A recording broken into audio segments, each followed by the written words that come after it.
we are going to discuss what's actually one of my favorite parts of this section, but hopefully some of you will agree with that after this.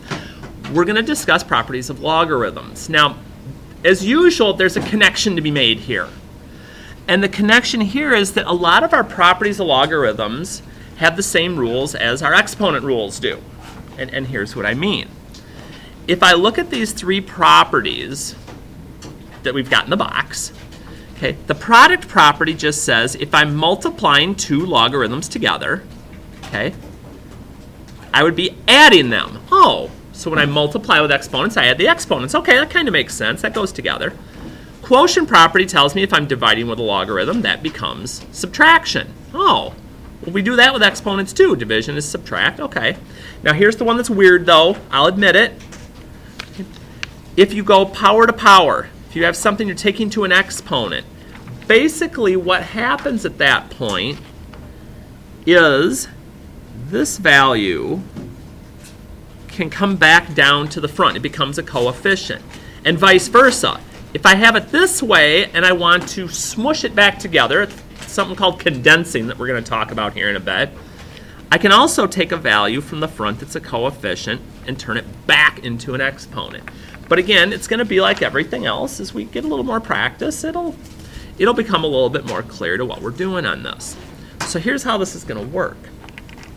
I'm going to teach you a couple of new little tricks today here. Okay, use the properties of logarithms to evaluate the expression. Okay, I'm going to live dangerously, but we'll see if this bites me in the butt or not. So log 2 4 to the 5th. You're like, okay, there's a whole lot of stuff going on here. Might help us here at the beginning to know what 4 to the 5th is. So 4 to the 5th is 1,024. So if you think back to the way we started looking at these yesterday, if I wanted to know what that equaled, here's what I'd have to do. Oh boy. I'd have to figure out 2 to what power gives me 1,024.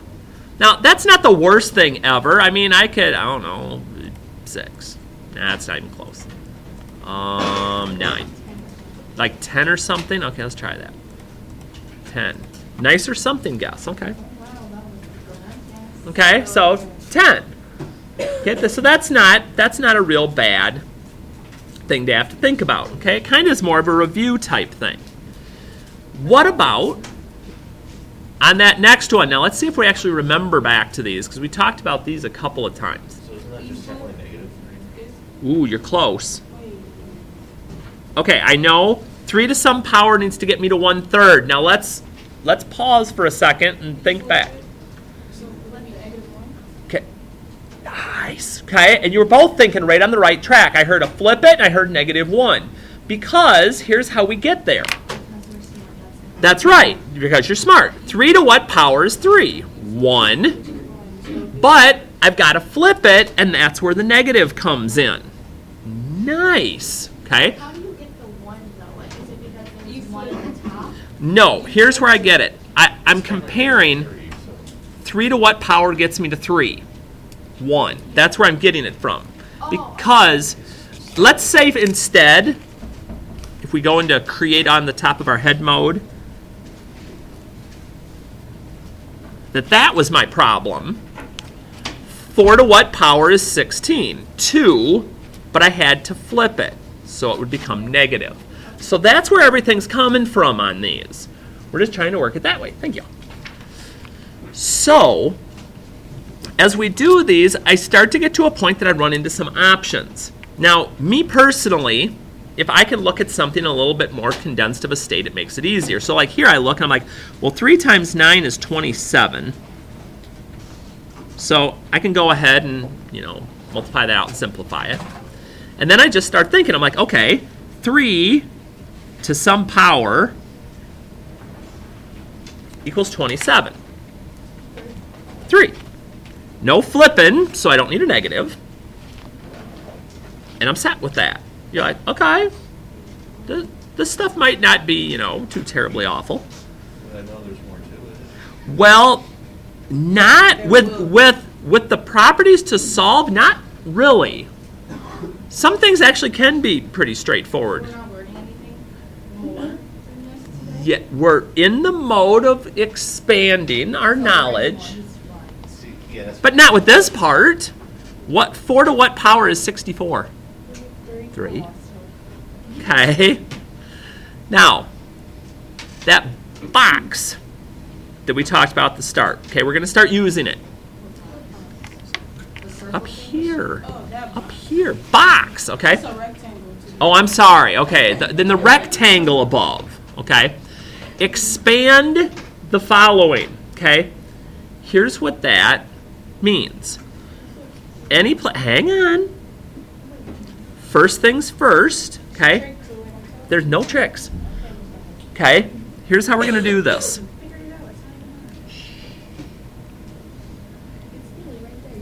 Okay, just kind of follow along with me here at the start, okay? We're going to take a look up in the rectangle, okay? And if I see any fractions, okay, if I see any quotients, I'm going to turn that division into subtraction. Now, here's what I mean. I'm going to take my log base 2, 7x to the 3rd power, and the division tells me where to put my minus. And then I'm going to have log base 2 of y. So all I've done, basically, is I've replaced the divide sign in my fraction with a minus. Now, I'm not quite done in this particular problem. Because then, once I look at my quotient property, see if there's any of that to do, my second job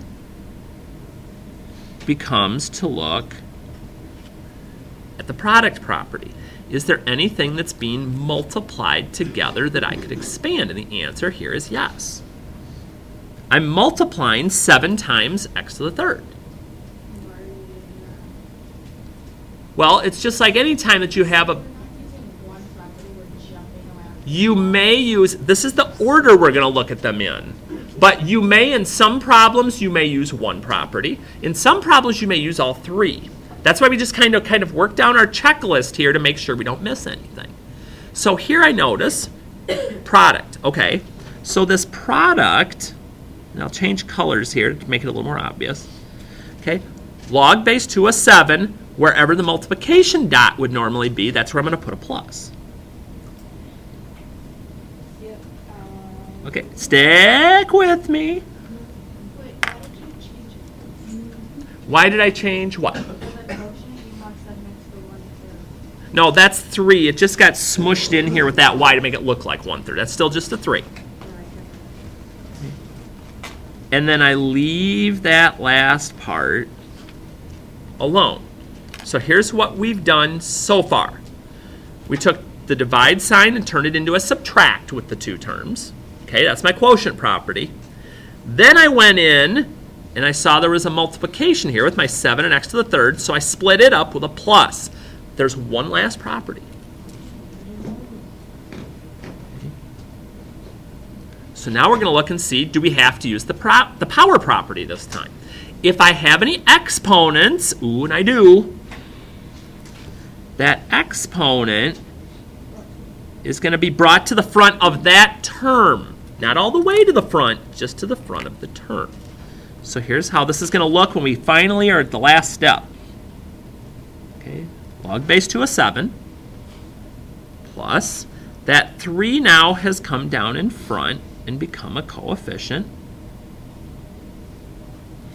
So we have 3 log base 2 of x, because the exponent moved to the front, so it's not an exponent anymore, minus log base 2 of y. That would be my expansion of that particular logarithm. You're like, now why would I want to do that? When we get into doing some solving, sometimes being able to have individual pieces will break down better than keeping it all in one big clump. Not right. At this point in the unit, we are not solving yet, but this will be a tool to use for solving when we get there. But by then, you'll have done this so much that you'll be like, oh, it's just like add, subtract, multiply, and divide stuff. We got this. Yeah? Okay. So now, I look at the next part. Now, here's one thing I make a mental note to myself on. Okay, if there's an exponent outside the parentheses on something like this, okay, I can handle this a couple of ways because I know it's going to go to both of these. So my choice is I can either go ahead and do that right away, okay, because I notice here I've got a quotient, I've got a division sign, which is going to become minus. So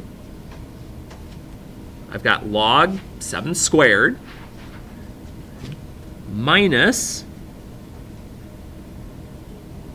log 9 squared. Because with the parentheses, that squared's got to go to both of those. But here's the cool thing. This time, I don't have a product property. I'm not multiplying 7 squared or 9 squared by anything. There's no variable there. So I get to go straight to the end to my power property, which is going to take those exponents and bring them back to the front as coefficients. And I'm done. Okay? But those are the only 3 possibilities I have. And as long as I kind of follow those as my steps as I'm doing this, I should be able to keep myself out of trouble for the most part. Should. Okay. So then our last one here, I'm looking, I'm like, okay, do I see any fractions? Do I see any quotients? No. Do I see any products? Oh, yeah. 2 times x squared times y. I have 2 of them.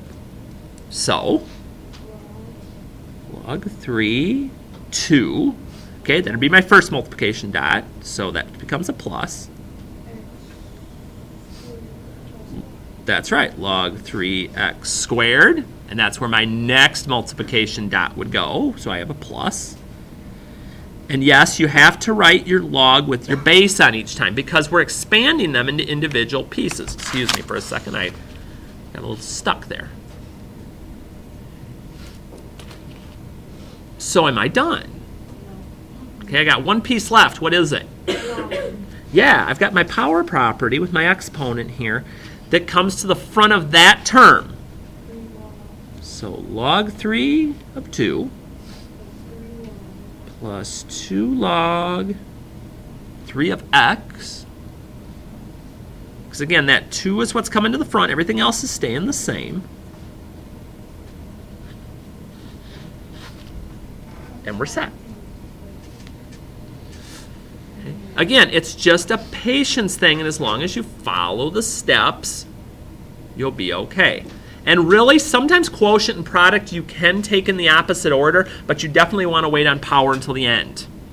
Because if you don't, it gets to be a little bit of an issue. Okay? So again, this is called expansion. I'm taking something that's really small and stretching it out. So guess what the next thing is going to be. Take something big and squish it. Okay? This is called condensing, or like it says here, sometimes it can say write as a single logarithm. So all of these 9, 10, and 11 were all in single logarithms. That's what we're going to do here. However, there's a process to this as well. Okay, so step 1 with these, we do the power property first. We're going to go backwards. Literally, in both our steps and our... So, anything that you have that's a coefficient is going to turn back into an exponent. So I'm not touching the log 6. Okay. This will become log of 2 squared. And if you want to simplify that right away, you can, but I just want you to see where everything's going here at the start. So I get that done first. Step 2, like Rena so well put before, we're going backwards. So the product property still ends up in the middle. So anywhere I see a plus, that's going to turn back into multiplication. So I'm going to have the log of 6 times 2 squared. I'll just leave that as 2 squared for now. Again, you could make it 4 if you wanted to. but you don't have to. Minus log of 3, so I turn the plus into times. And then my last step, of course, is dealing with the quotient rule, which means if I see any subtract, that's going to become divide. So here's what my final answer is going to look like. I'm going to have log of 6 times 2 squared. Since 2 squared is 4, that would be 24 over 3. If you wanted to write that then as log of 8, since that goes in nice, you could, but you don't have to. And I've even had some people say, well, could I write it as 6 times 2 squared over 3? Sure, that's okay. You're still getting it down to one single log. And that's what the point of doing this is. And again, this will have its advantages too when we get to the solving part. Just got to be patient with it. Okay. Issues so far, because again, it's all about staying in that order. Okay, let's try this again on the next one. Be careful though. This 5 that's here isn't in front of my log, okay, like the 2 was here. I can't swing this up to the top. That's not a coefficient like we've been talking about. So I don't have any power to deal with this time. There's no numbers in front of my logs. Okay. We leave it for now, then we go to step 2, okay, product. I see a plus right there. So that's going to become log of 8, 5x squared times 3. And I don't see any minus, so there's no quotient to do. I can leave it that way. Or if I really wanted to totally simplify it, I can multiply what's together in there. That would be okay too.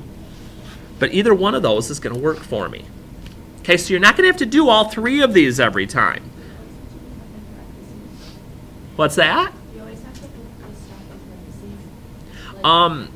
In this case, that's a good idea because somebody could come along otherwise, and the question was, if you didn't hear, do I have to put the parentheses? Otherwise, somebody could come along and say, oh, I'm just doing the log base a to the 15. I'm not doing it to the x squared. So I just want to put those there to make sure somebody looking at this goes, oh, I have to do that. Okay, I got to make sure I do the log to both of these. All right. That one's done. Just that one property is all I need at that time. All right, let's see. We got this. What should I do first on 14? All right, so we've got ourselves a couple of coefficients that are going to become exponents. So I've got log base 4 of x cubed minus log base 4 of y squared. Notice I didn't take the negative with my 2. It's just the number. That's true. And we don't have a product because it's not, there's not some number times x third, not some number times y squared. So we go to quotient, absolutely. So log base 4. And we've got x to the third. My minus becomes divide. Y squared. Condensing. But again, the biggest thing is just going to be getting used to the order that you're taking things in. And again, if you keep this sheet out to remind you of the order of things, probably not a bad idea, okay? Just until you get used to things. Yeah, sometimes it can get tricky when you're trying to figure out, now, can I actually do this one, or does that not work? I'm going to give you the greatest tool ever coming up here. You're going to love this. Because you can use this on basically everything now, which is kind of nice. Okay, evaluate the common logs. You're like, well, wait a minute. Normally this, I'd have to do 3 to some power equals 7. What? Because you'd be like, well, wait a minute. I mean, like, 3 to the first power, I know that's 3, and 3 to the second power is like 9. Well, there's nothing in between. Do I have to start practicing with decimals to, oh, no. There's this thing called change of base. It's a wonderful thing, especially when you get stuck sometime. So here's how it works. we're going to take the log of the physically bigger number, okay, the of value, 7, and we're going to divide it by the log of 3. We're going to let the calculator do all the work. Log of 7 divided by log of 3. But you have to remember to close the parenthesis on the first one. And then you're going to get funky decimals.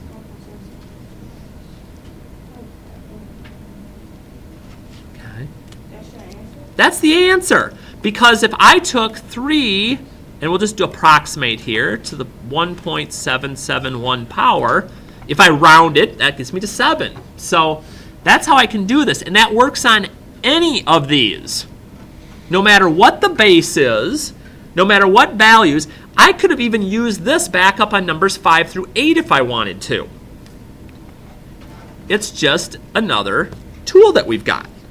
But again, it's always the log of the of value, the physically bigger number, divided by the log of my base. And that's all I have to do to get the answers on these. On a lot of these you will, because that's a main reason that we like change of base, so we don't have to sit here and like guess forever on what that value is going to be.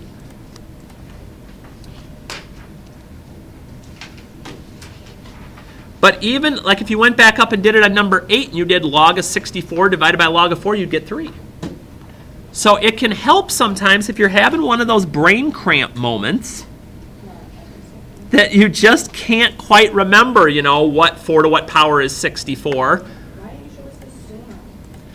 Because I want you to understand where these things are coming from. Because then you have a better opportunity of remembering how to do this stuff. To be honest, we should be able to do numbers 5, 6, 7, and 8 without a calculator. Whoa, what? What did you just say? That's a lie. 1,024. Okay, but no, but without playing around with decimals. We hit like 2 buttons and you got the answer. What I'm trying to say is, let me come back down here. When we're doing these up in 5 through 8, I shouldn't have to go to a calculator and hit log 1/3 divided by log 3 to be able to figure out that's -1. I should use the rules and use my brain to do it. That's why I don't show you change a base until I have to. Because I know... No, I needed to. I wasn't going to make you guess those. So here's how we're going to do this. Today, we have some of these to play with. Now, here's the order of things moving forward. When I see you again, we're going to have a worksheet that does some of these and some of the other stuff. Then we're going to do a quiz preview. Then we're going to do a quiz. So we're going to keep cycling back through this stuff to make sure we're not forgetting it. But before I wrap things up for today, got one more thing I want to chat about. Okay, we're going to chat about graphs a little bit more. So I'm going to flip over to the worksheet that you got here. I like how you put smiley faces, like trying to make it like a good thing, but it's not. Okay, well, now you will have to admit I am being nice in that I didn't go back and say find the x-intercept. That's okay. That's an okay thing. Okay. So our extra practice for graphing logs. Did you say the x-intercept? Yeah, that one was Yes. easy to find. Well, sometimes it is. So let's take a peek at number 1 here, kind of as our review. I thought that A word. All right, first thing, asymptote. We're going to talk about that too. Okay, it looks on number 1 like I have 2 shifts, 2 transformations. Possibly. Or is that right 3? Right 3, And then it's, right 3, and down 3.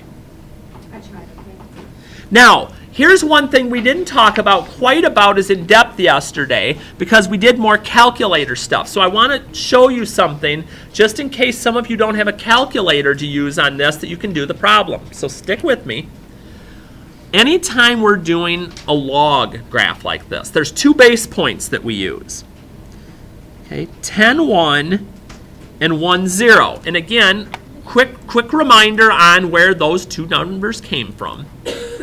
Yesterday, when we were just graphing, when we did just plain old log of x, like this.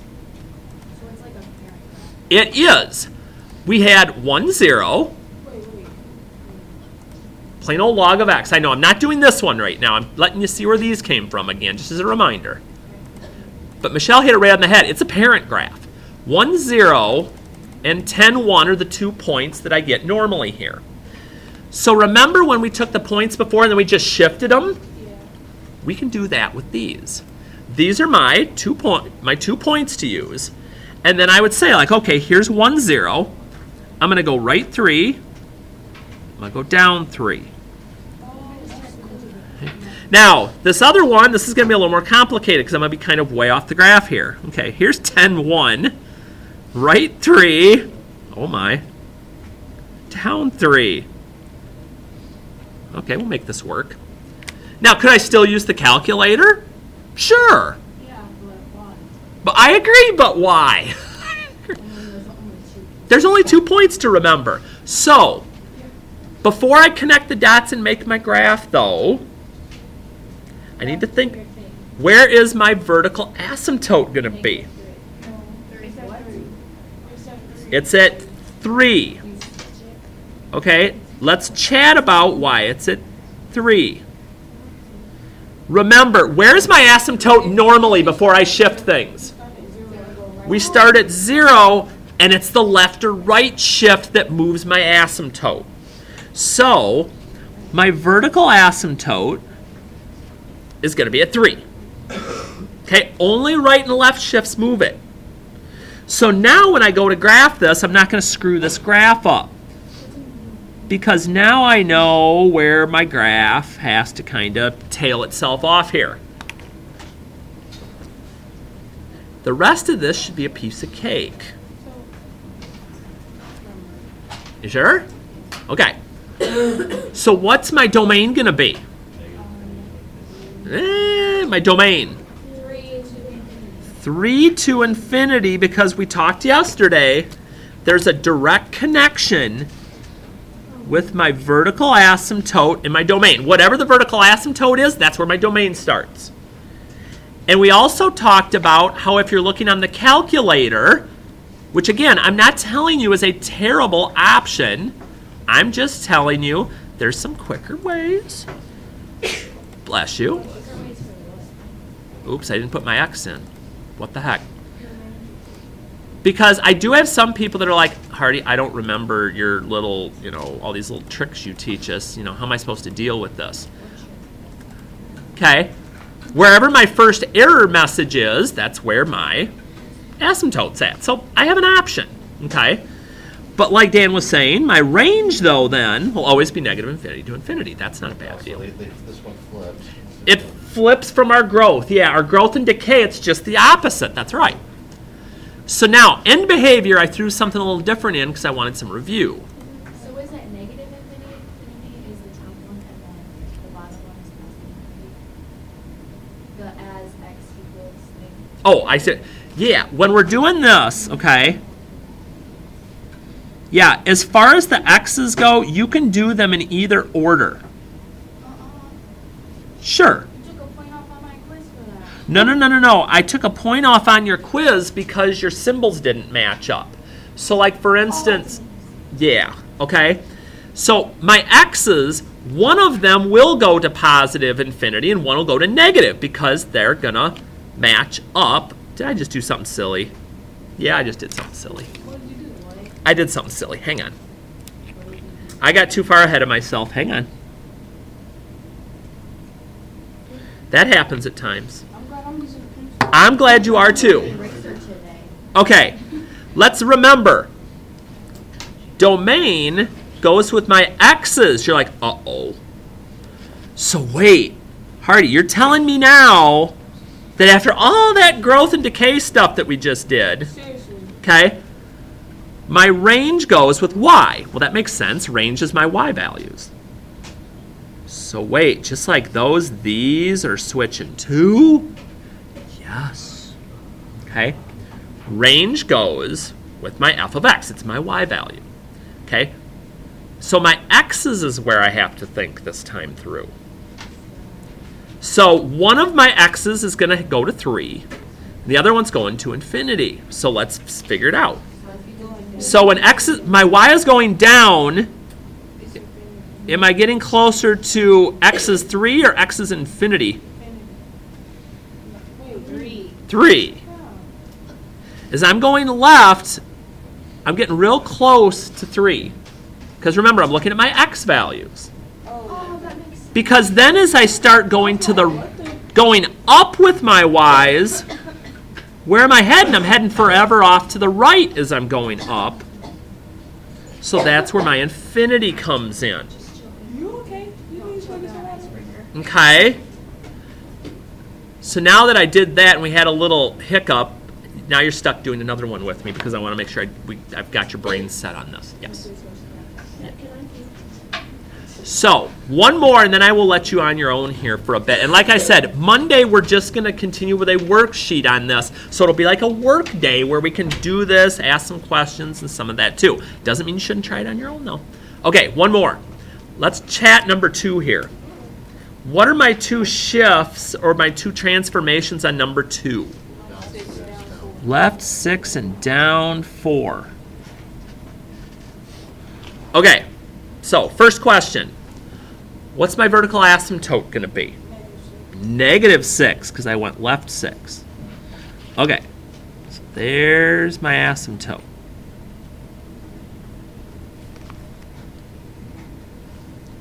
Now, before I do my graphing, I should be able to do domain and range, even without a picture.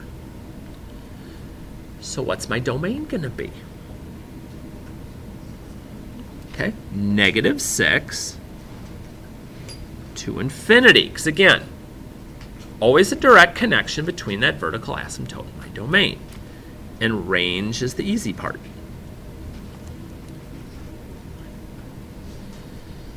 So just like we did on the last one, again, I can punch this in the calculator, but as a couple of you said, why? Because I know my 2.10, and I do my shift. So I'm going to go left, 1, 2, 3, 4, 5, 6, and down, 1, 2, 3, 4. And I'd get these same 2 points if I used the calculator, but again, why? And then 10, 1, I'm going to go left, 1, 2, 3, 4, 5, 6, and down, 1, 2, 3, 4. So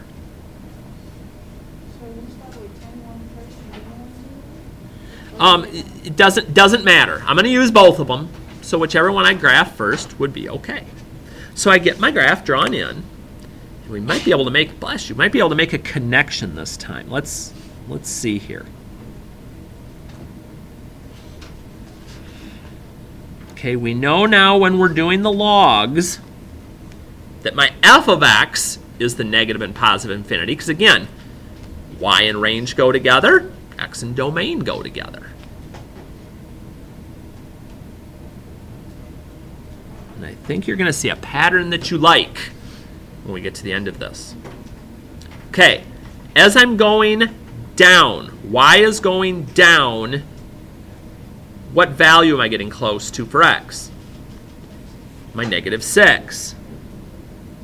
As I'm going to the right, though, as I go up, we start going to the right. And yes, I will admit it, we're not going to have to do a lot of thinking on these because left is always going to go with my number and right is always going to go with my infinity. That pattern is there. Okay? So again, you've got a few of these to work on. I'll say the same thing I said before on the book pages. Just take a picture of it if nothing else so you can try a couple and then you can check them as you go. Okay, but Monday will be a work day that we can work on all this stuff, ask some questions, and make sure we're good getting ready for the quiz.